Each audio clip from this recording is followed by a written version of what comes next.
that for motoring. I mean, he had his eyes on the rim when he got to half court. That was almost like a one-man fast break. 2 fouls on Shane Battier now. Now keep an eye on it right here. So you always go into shot blockers. Now Battier, we all know, still has the shot block record at Duke University.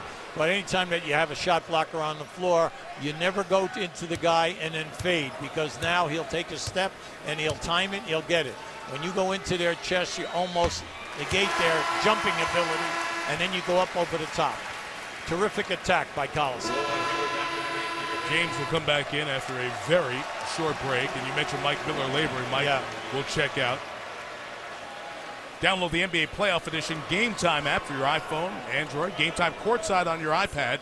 Stay connected to all the NBA playoff scores, stats, and highlights. We use it here at the table. Great app, the NBA Playoff Edition of the Game Time app.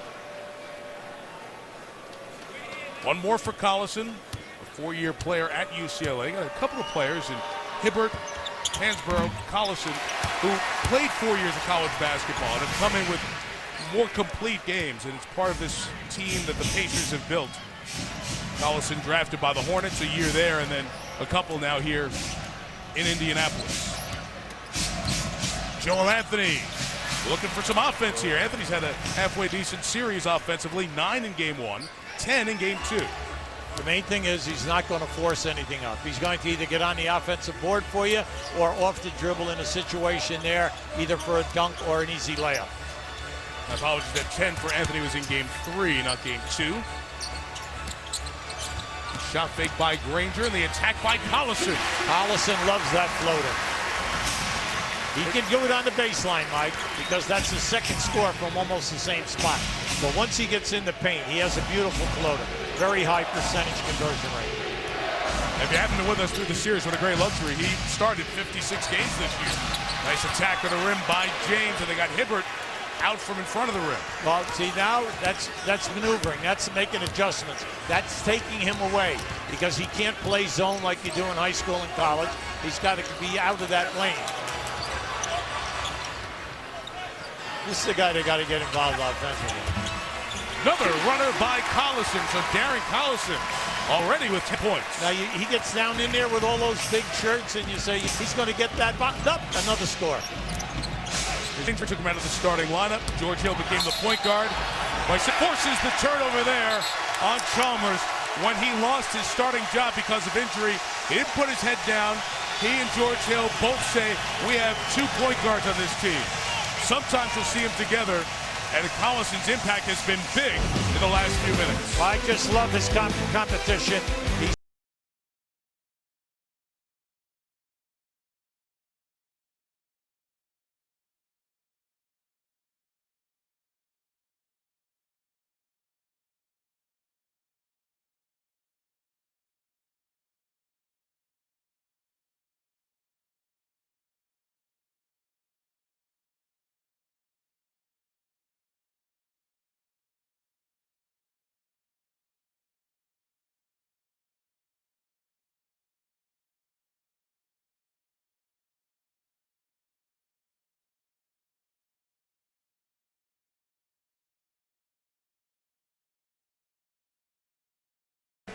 we'd work out, we do individual work, do big man stuff, and we go out to dinner, we talk, and he actually texts me before every game, after every game, and I talk to him, and he tells me little tidbits about how to score against these guys, certain guys, and how to defend certain players, and he gives me like scout reports. So he's a good guy, and I asked him about scout report on himself when I played against him, and he said go for every pump fake and I let him score every time. So no, it's a friendly relationship.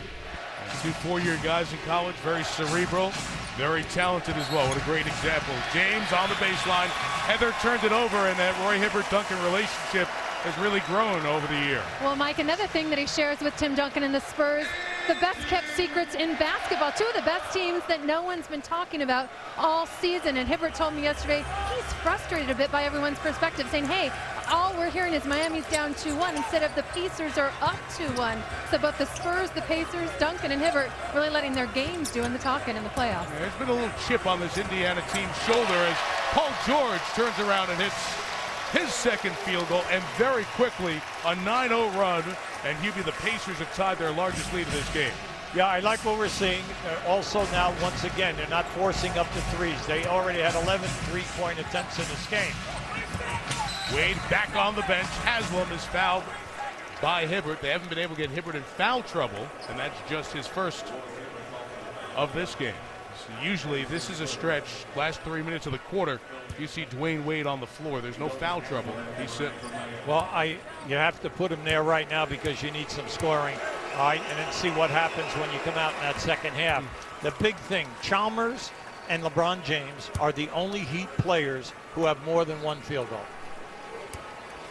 You said it right at the top when I asked you during NBA Countdown, what's the pressure on Miami? And we're all thinking big three, pressure on Spoelstra, all this other stuff. You said score. And the pressure to score is because these guys are good defensively. And Hubie, they've scored 186 points, Miami, in the last 10 quarters. They're averaging 19 points a quarter.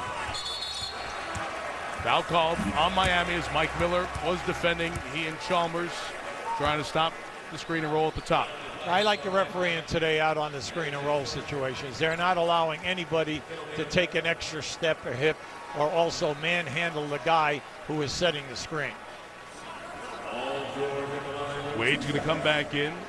Some of the frustration for Wade has been the defense of the 6'8", 22-year-old Paul George from Fresno State. It's been a series of frustration for Dwayne Wade. And look at the numbers. He is 3 of his last 21 from the field. And in there, Mike, some looks have been good, but also his inability to go off the pick and roll, inability to isolate and get to the rim off the dribble, which we are accustomed to seeing him doing. And remember now, in games 1 and 2, he was averaging over 20 points a game, getting to the foul line 12 times. But he was still shooting in 36% from the field. He was getting a lot of shots. LeBron able to rattle it in as he stopped Danny Granger with that quick behind-the-back dribble. James has 17 of the Miami 38. He has 7 of their 15 field goals.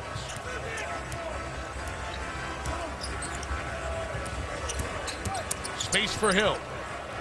Granger, a three. His second of the game. Now what they're doing now is when they come off that screen and roll and Miami traps and they rotate to the roll man, they bring a guy from the baseline up behind that three-point line and he's open.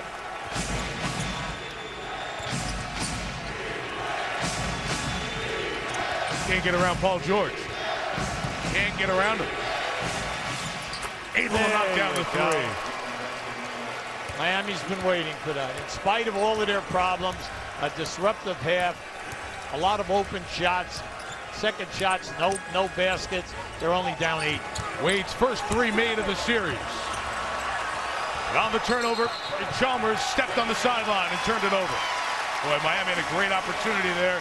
Little break, little momentum, and Chalmers couldn't sneak through. It's one of the very few times that we see that they go for the lob pass. They can see he steps on the line, no problem. Anytime that you post up deep against Miami, they front you in the post. So we've seen very little lob passing, which we've done in a number of other games. That one was there, but you could see the defense converge quickly. Granger, tough shot. Yeah, he likes that, though. He likes fading to his left on his release. He's got one of the league's best defensive players, James, in his way, and a little floater over Hibbert. And LeBron's done that at least one time in every game of this series. See, I'm surprised now, mainly because in that situation, Hibbert never even got the arm up. Look, even if you're not going to make an attempt, get the arm up. You're 7-2. Who knows? It might distract. Here he comes at the basket. Turiaf and Haslam converge. And free throws coming for Indiana with 49 seconds left. And they got Haslam there.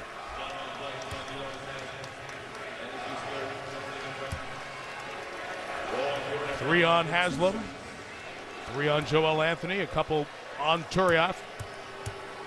Is that size of Indiana getting Miami in foul trouble, but they missed the free throw there. Well, Wednesday night we know there'll be a Game 6 in Philadelphia with that Boston-Philly series even at 2. Someone will take the floor with a chance to make the Eastern Conference Finals. And if the Lakers go to Oklahoma City and win Game 5, their Game 6 would be on Wednesday night as well. You'll see all the Game 6s of this conference semifinals on ESPN. Coverage of the Eastern Conference Finals exclusively, and then the NBA Finals right here on your ABC station.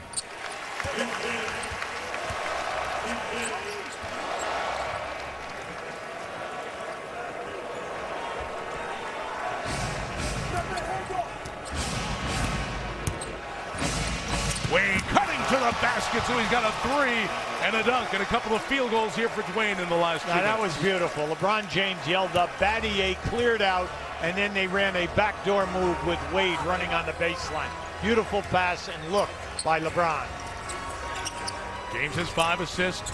Hill and Hibbert working screen and roll, and Spoelstra very disappointed at the calls. Bill Kennedy gets the foul for the grab by Chalmers. Keep an eye on his baseline pass. That was beautiful.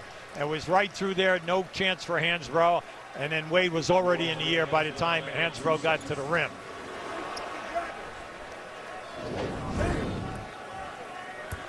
George Hill went to high school 7 miles away. Broad Ripple went to college at IUPUI, about 1.5 miles from Bankers Life Fieldhouse. He's got one more coming. Then we've got the State Farm halftime report. Michael Wilbon, Magic Johnson, John Barry, and Chris Broussard will break down his first half. So much conversation the last couple of days about how Spoelstra and James and Wade and this Heat team would respond. And to be honest, Indiana had their chances to have a 15-point lead there in the first quarter, and Miami's defense held the water for a bit. You have to give them credit. And then once they got past that first quarter, you know, they've upped it a little bit. I'm sure you look up and you say, well, they got 45 points. It's the best quarter they've had in 6 games. Wade's much more confident now. Hibbert grabs him, and Wade slaps back at him. Yeah. And just now Granger and Wade in each other's face here, and they're separated. Danny Granger has gotten a technical each of the last 2 games, and Wade was disgusted with the way Hibbert fouled him. And the conversation continued, and Monty McCutcheon says enough. Mike, I don't know why he fouled him like that. Yeah, you had an opportunity. Just watch. See, he could at least go for the shot block. If you're going to go for the foul, go for the shot block. If you don't get it, foul him while you're in the air. All right? Why pick up an unnecessary foul? Granger has been the mouthpiece for this Pacer team in the series. Whenever there's been a moment of being challenged, he has been the one to speak up. There have been double texts a couple of times. They continue the conversation out here at midcourt. Yeah. As a technical foul was called here on Granger. Well, the referees are not going to allow this to get out of hand. I mean, come on. Everyone looked at the previous games here in games 2 and 3. The physical contact, the defense, the challenging on the shots. 2 shot blocking teams here. And we know how big this game is. They cannot allow the game to get out of hand.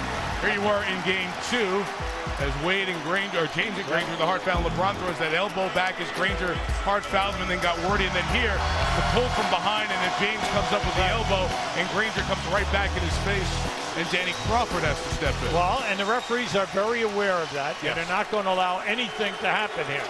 So they're going to try to nip it in the bud. When they throw out the technicals, you have got to understand how valuable are you to your team. Not just here, but beyond. Danny Granger's got to be careful here because your technicals total up towards a suspension as the playoffs start. This clock resets from the regular season, and that's 3 technicals he's picked up just in the back and forth of this series. Hibbert, who picked up that foul, which was his second, goes to the bench so he doesn't get a third.